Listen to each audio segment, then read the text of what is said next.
नमस्कार, मैं हूं जयश्री नागदा और आप देख रहे हैं बेबाक बोल।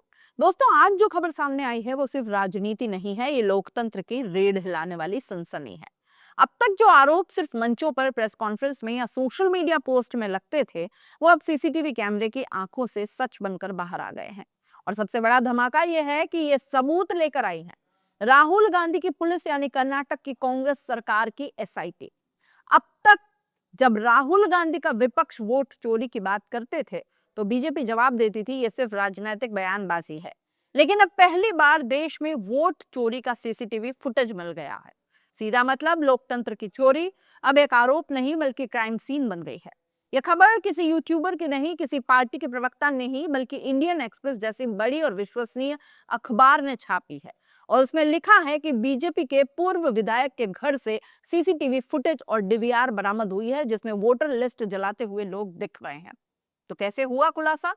देखिए, कर्नाटक के आलंद विधानसभा क्षेत्र की ये पूरी कहानी है। यहीं से पूर्व बीजेपी विधायक गुटेदार चुनाव लड़े थे और हार गए। लेकिन हार के बाद कांग्रेस के पास शिकायतें आने लगी कि यहाँ हजारों लोगों के वोट अचानक डिलीट कर दिए गए। मतलब जिनके नाम वोटर लिस्ट में थे वे वोट डालने पहुंचे तो पता चला कि नाम गायब है, जैसे किसी ने रातों रात उनकी लोकतांत्रिक पहचान ही मिटा दी हो। राहुल गांधी ने कुछ महीने पहले एक प्रेस कॉन्फ्रेंस में ऐसे लोगों को सामने लाकर कहा था कि हमारे फोन से किसी ने रात 4 बजे लॉगिन किया और वोट डिलीशन की फाइल सबमिट कर दी, हमें पता भी नहीं चला। ये खबर हमने भी आपको दिखाई थी। तब किसी को यकीन नहीं हुआ कि क्या वोट चोरी भी डिजिटल तरीके से संभव है, हो सकता है ऐसा। अब एसआईटी की जांच में दोस्तों सामने आया है कि कॉल सेंटर के जरिए पैसे लेकर वोटर लिस्ट से नाम हटाए जाते थे। एक नाम हटाने की रेट थी 80 रुपए। सोचिए, इस देश में एक नागरिक के वोट की कीमत 80 रुपए तय कर दी गई। जब कर्नाटक की कांग्रेस सरकार ने एसआईटी बनाई तो जांच गुटेदार के घर तक पहुंची। वहां से डीवीआर यानी डिजिटल वीडियो रिकॉर्डर जब्त किया गया। कोर्ट में सरकारी वकील ने खुद कहा कि हमें गुटेदार के घर से सीसीटीवी फुटेजेस मिली है और डीवीआर फॉरेंसिक एनालिसिस के लिए भेज दी गई है। इस फुटेज में जो दिखा उसने सबको हिला दिया दोस्तों। बीजेपी नेता के घर के बाहर वोटर लिस्ट जलती हुई दिखाई दी। मतलब रेड से पहले ही गुटेदार को पता चल गया था कि पुलिस आने वाली है, तो उन्होंने सबूत मिटाने की कोशिश की, लेकिन कैमरा चालू था। एसआईटी ने कोर्ट में बताया कि छापेमारी से पहले घर के बाहर वोटर लिस्ट जलाने की कोशिश की गई। डीवीआर में मिरर इमेज निकालकर फॉरेंसिक टीम ने वो फुटेज रिकवर कर ली, क्योंकि तकनीक कहती है डिलीट की हुई चीज हमेशा नहीं मिटती। फॉरेंसिक जांच में सब सामने आ जाता है, यानी जिस लोकतंत्र को आग में झोंकने की कोशिश की गई, उसकी राख में भी सच की चिंगारी बची हुई थी। जब बीजेपी नेता गुटेदार ने एंटीसिपेटरी बेल के लिए आवेदन किया तो एसआईटी ने इसका जोरदार विरोध किया। उन्होंने कोर्ट में कहा कि हमारे पास फुटेजेस हैं, दस्तावेज हैं और सबूत इतने मजबूत हैं कि आरोपी को राहत नहीं दी जानी चाहिए। सोचिए, पहली बार वोट चोरी के आरोप अदालत में फुटेज के सबूत के साथ पहुंचे हैं। गुटेदार 4 बार आलंद से विधायक रह चुके हैं। इस इलाके में रसूखदार परिवार, ठेकेदार, जिला पंचायत प्रतिनिधि, यानी सत्ता और ताकत दोनों के मालिक हैं। लेकिन इस बार जनता ने उन्हें हरा दिया और अब सामने आया कि उन्होंने हार मानने की जगह वोट ही जला दिया। एसआईटी की रिपोर्ट में यह भी खुलासा हुआ है कि वोट डिलीशन के लिए बकायदा एक कॉल सेंटर चलता था, जिसे 2 लोग संभालते थे, जो अब दुबई भाग गए हैं। इन लोगों को पेमेंट दी जाती थी हर डिलीटेड वोट पर 80 रुपए। एक सीए यानी चार्टर्ड अकाउंटेंट को भी गिरफ्तार किया गया है, जिसके लैपटॉप से कई सबूत मिले हैं।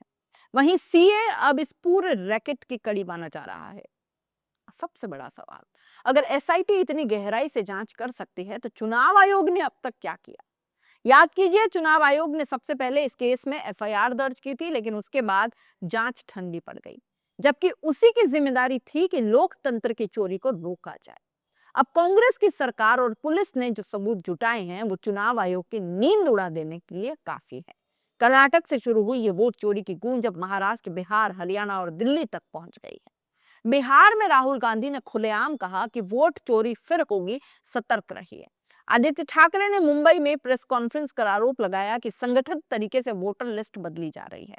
हरियाणा में विपक्ष ने सिग्नेचर अभियान शुरू कर दिया है, ताकि जनता इस मुद्दे पर आगे और जवाब मांगे। राहुल गांधी और विपक्षी पार्टियां बार बार कह रही हैं कि एसआईआर यानी स्टैंडर्डाइजेशन ऑफ इलेक्टोरल रोल के नाम पर अब एक नया खेल चल रहा है। यानी पहले वोट डिलीशन पकड़ा गया, अब एसआईआर के बहाने पूरी वोटर लिस्ट बदलने की तैयारी है। इसलिए विपक्ष इसे लोकतंत्र का बड़ा खतरा बता रहा है। कर्नाटक की एसआईटी ने जो किया है वो शायद भारतीय राजनीति के इतिहास का पहला ऐसा मामला होगा जहां वोट चोरी का सीसीटीवी फुटेज कोर्ट में सबूत के तौर पर इस्तेमाल होगा। मतलब जब बात आरोपों की नहीं सबूतों की है, अब कोई जांच हो रही है कहकर बच नहीं पाएगा। सवाल सीधा सा है, अगर ये सब सच है तो चुनाव आयोग चुप क्यों है? क्या अब लोकतंत्र की हिफाजत भी अदालतों को करनी पड़ेगी? और क्या ये लोकतंत्र का सबसे बड़ा घोटाला कहलाएगा? यह सिर्फ कर्नाटक की कहानी नहीं है, ये हर उस वोटर की कहानी है जो भरोसे के साथ बूथ तक गया, लेकिन उसका नाम किसी ने मात्र 80 रुपए में बेच डाला। अब वक्त आ गया है कि देश पूछे, किसने जलाया लोकतंत्र का वोट? अब राजनीति नहीं सबूत बोलेगा, अब बहस नहीं अदालतें बोलेंगी, और अब वोट चोरी एक अफवाह नहीं बल्कि लोकतंत्र के खिलाफ सबसे बड़ा जुर्म बन चुकी है। आप इस पूरे मामले को कैसे देखते हैं? अपनी राय कमेंट बॉक्स में लिख भेजिए। जाते जाते चैनल को लाइक शेयर और सब्सक्राइब जरूर कर दीजिए। नमस्कार।